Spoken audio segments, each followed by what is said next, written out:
ইতিমধ্যে মাননীয় মুখ্যমন্ত্ৰী মহোদয়ে ঘোষণা কৰিলে মানে চৰকাৰী ঘৰ দিব। এতিয়া দিব মানে আপোনালোকে সেইখিনি গম পাইছে আৰু আপোনালোকে যিহেতু জিঅ'টেক কৰিলে, জিঅ'টেক কৰাৰ পাছত আকৌ আপোনালোকৰ ঘৰত সেইখিনি ভেৰিফিকেশ্যনৰ বাবে আহিলে। তো এই বিষয়টো আচলতে মই প্ৰকৃততে বহুত বেছি কৈ থকাৰ প্ৰয়োজন নাই, যিহেতু আপোনালোকে জানেই। আৰু আমাৰ উদ্দেশ্য বা লক্ষ্য হৈছে বা আপোনালোকক যাতে এটা সঠিক তথ্য, এটা সঠিক খবৰ যিটো আপোনালোকে জানিব বিচাৰি আছে, তো সেইখিনি আপোনালোকক দিয়াৰ প্ৰয়োজন। এতিয়া চৰকাৰী ঘৰ আহিব হয়, লিষ্ট আপোনালোকৰ আহিলে বা কি হ'ব, সেইখিনি প্ৰকৃততে কেনেদৰে দিব বা কোনসকলে পাব, কি কৰিব লাগিব আপোনালোকক, তো সবিশেষ সেইখিনি জনাম। আৰু কথাখিনিত বহুতকেইটা কথা তাৎপৰ্য সোমাই আছে, আপোনালোকে সেইখিনি ক'ব, কমেণ্টৰ জৰিয়তে লিখিব যে হয় এই ঘৰ দিয়াৰ ক্ষেত্ৰত এনেকুৱা ধৰণৰ হয় নে নহয় আপোনালোকৰ ফালে, বা আপোনালোকৰ এই এনেকুৱা ধৰণৰ সন্মুখীন হ'ব লগা হয় নে নহয়। যিহেতু মাননীয় মুখ্যমন্ত্ৰী মহোদয়ে পূৰ্বতেই এই ঘৰ নিদিয়াক লৈ এইখিনি তেনেদৰে মন্তব্য কৰিছিল, আৰু সেইবাবে এইবাৰ জিঅ'টেক কৰিছিলে, এইবাৰ প্ৰক্ৰিয়াটো অলপ অন্য ধৰণে আছিলে আগৰ পৰাতকৈ।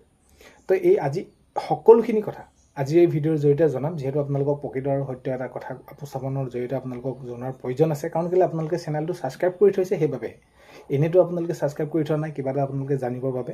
তো সকলোখিনি জনাই যাম, আপোনালোকে শেষলৈকে চাই আপোনালোকৰ মন্তব্য কমেণ্টৰ জৰিয়তে জনাবলৈ নাপাহৰিব। আৰু এইখিনিতে আপোনালোকক এটা অনুৰোধ কৰিম, চেনেলটোলৈ যদি আপোনালোক নতুনকৈ আহিছে, চেনেলটো ছাবস্ক্ৰাইব কৰাৰ লগতে কাষতে থকা বেল আইকনটো প্ৰেছ কৰি অল কৰি থ'ব, যাতে নতুন এটা ভিডিঅ' দিয়াৰ লগে লগে আপোনালোকে আগতীয়াকৈ চাবলৈ পায়।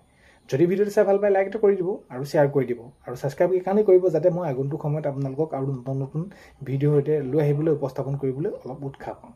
তো এতিয়া কথাটো হ'ল কি, চৰকাৰী ঘৰ এতিয়া প্ৰথম অৱস্থাত যদি চাওঁ, যিসকলে পাব লাগে তেনেদৰে নাপায়। আৰু আপোনালোকে যদি ছ'চিয়েল মিডিয়া আপোনালোকে ব্যৱহাৰ কৰে বা বাতৰি আপোনালোকে যদি সঘনাই ঠাই, কিছু অঞ্চলত এনেকুৱা ধৰণৰ হৈছে যে যি ঘৰ মানুহে পোনপ্ৰথমে পাব লাগে তেওঁৰ নাম বাদ পেলাই দিব, ৱাৰ্ড মেম্বাৰক যদি সোধে বা প্ৰেচিডেণ্টক যদি সোধে, কিবা এটা অজুহাত দেখুৱাব। আপোনালোকৰ ফালে হৈছে নাই সেইটো আপোনালোকে কমেণ্টত লিখিব। এতিয়া ধৰি লৈছোঁ ঘৰ এতিয়া আপোনালোকে যিসকলে জিঅ'টেক কৰিছিলে, জিঅ'টেক কৰাটো বহুতো লোক আছে। তাৰপাছত আপোনালোকৰ যি ৱাৰ্ড আছে, ৱাৰ্ডততো আপোনালোকৰ ধৰি লওক ভেৰিফিকেশ্যন কৰাৰ পাছত আপোনালোকৰ 20 ঘৰ মানুহে আবেদন কৰিছিলে, তাৰে 10 ঘৰ ধৰি লওক কিবা এটা কাৰণত কেঞ্চেল হ'ল। কেঞ্চেল মানে তেওঁলোকে সেইখিনি পাব নলগীয়া, হয়তো তেওঁলোকৰ ঘৰ অলপমান ঠান্তিক ভাল হৈ আছিলে, সেইখিনি তেওঁলোকে অনলাইন কৰিলে বা সেইখিনি জিঅ'টেক কৰাৰ পাছত সেইখিনি ভেৰিফিকেশ্যন কৰিলে, লিষ্টত তেওঁলোকৰ নাম নাহিলে। অৰ্থাৎ এতিয়া আছে কি 10 ঘৰ পাবলগীয়া, আপোনালোকৰ চৰকাৰী ঘৰ পাবলগীয়া হৈ আছে এটা ৱাৰ্ডত। আপোনালোকে মন কৰিব, কাৰণ কি ৱাৰ্ড ৱাইজতহে আপোনালোকক ঘৰটো দিব, এতিয়াতো আপোনালোকক একেলগে গোটেই ঘৰটো দি নিদিয়ে। তেতিয়া 10 ঘৰ মানুহে পাবলগীয়া হৈছে। সেই 10 ঘৰ মানুহতো এনেকুৱা ধৰণৰ থাকে যে একেবাৰে ভগা চিগা ঘৰ, অলপ উন্নত, তাতকৈ আৰু অলপ উন্নত, কিন্তু পাবলগীয়া আটাইকেইজনে। তেতিয়া প্ৰক্ৰিয়াটো এনেকুৱা ধৰণৰ হয়, যিহেতু পঞ্চায়তলৈ আহিলে আপোনালোকে 10 ঘৰ মানুহ আপোনালোকে পাবলগীয়া ঘৰ মানুহ লোক আছে, পৰিয়াল আহিলে ঘৰ 5টা। এতিয়া কাক দিব?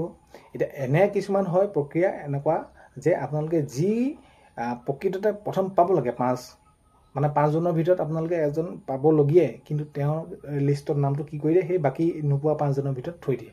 তাৰপৰা ক'ব যে আপোনালোকক কি এই লিষ্টত নাম নাহা, আকৌ প্ৰথমবাৰ আহিলে সেইখিনি, আকৌ আগৰবাৰ আহিলে সেইখিনি আপোনালোকক দিম। তো যদি তেনেকুৱা কিবা ক্ষেত্ৰত হৈছে, আপোনালোকে হয় নে নহয় কমেণ্টত লিখিব। যদি হৈছে তেনেকুৱা, আপোনালোকে সেইখিনি সুধিব, আপোনালোকে কৰিবলগীয়া কাম কি পঞ্চায়তত জনাব। আপোনালোকে য'ত জনাব লাগে সেইখিনি তেনেদৰে ক'ব। কাৰণ কেলৈ বিষয়টো এইটো এনেকুৱা ধৰণৰ, 10 জনে পাব লাগে হয়, কিন্তু 10 জনৰ ভিতৰত আকৌ একেবাৰে সেই মানে কোনজনে প্ৰথম পাব সেইটো এটা নিৰ্ধাৰণ কৰি হৈ থাকে। একেবাৰে ঘৰ যদি কাৰোবাৰ ভগা হৈছে, কোনোবাই ধৰি লওক সাফল অকণমান নিজে আছিলে কিন্তু পাবলগীয়া, চাকৰি বাকৰি নাই, তেওঁ নাম আহিছে, কিন্তু সেই প্ৰিফাৰেঞ্চটো কোনজনে পাব? একেবাৰে যিজন ভগা চিগা, তেওঁ পানী পৰি থাকে ঘৰত, সেইজনে পাব। তো আপোনালোকে কৰিব লগা কাম সেইটো আছে, আপোনালোকে কৰি ল'ব। আৰু এইটো কাম যে আপোনালোকে এইটো কৰিব লাগিব, যিহেতু আপোনালোকক একাউণ্টত টকাটো সোমাব, সেইটো আপোনালোকে অতি সোনকালে একাউণ্টটো আপোনালোকে ঠিক ঠাক কৰি ল'ব। আপোনালোকে জিঅ'টেক কৰাৰ পাছত এতিয়া সকলোখিনি কথাটো গমেই পাইছে, আপোনালোকে আধাৰ সৈতে লিংক, সকলো লিংক আপোনালোকে ঠিক ঠাক কৰি ল'ব একাউণ্টটোত। আৰু বাকী আপোনালোকক মই বিশেষ এটা বহলাই কৰাৰ প্ৰয়োজন নাই যে কেতিয়ালৈ আপোনালোকক দিব কি নিদিব, অতি সোনকালে এই ব্যৱস্থাটো কৰি দিয়া হ'ব বুলি মাননীয় মুখ্যমন্ত্ৰী মহোদয়ে জনাইছে যে চৰকাৰী ঘৰ অতি সোনকালে পাব আপোনালোকে।